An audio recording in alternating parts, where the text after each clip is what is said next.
যুবকের একই কাণ্ড দেখুন। প্রেমে প্রত্যাখ্যাত হয়ে টাওয়ারে উঠে পড়ল যুবক।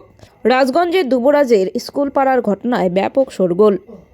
জানা গিয়েছে, এদিন দুপুরে আচমকাই এলাকার টাওয়ারে এক যুবককে উঠে পড়তে দেখেন স্থানীয় বাসিন্দারা। জানা যায়, ওই যুবকের নাম সিরাজ আলী।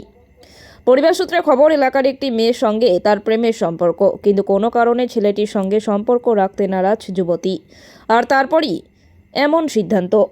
জামশেদ আলী বলেন, পারিবারিক অশান্তির জেরেই হয়তো যুবক এমন সিদ্ধান্ত নিয়েছে। ঘটনার খবর পেয়ে সেখানে ছুটে যায় দমকল বাহিনী এবং রাজগঞ্জ থানার পুলিশ।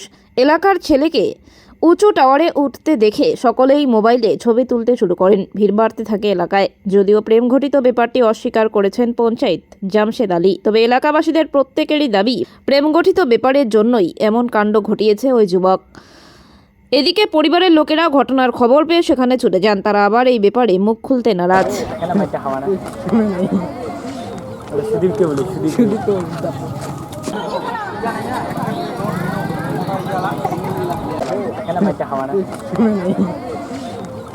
বলি সুদীপ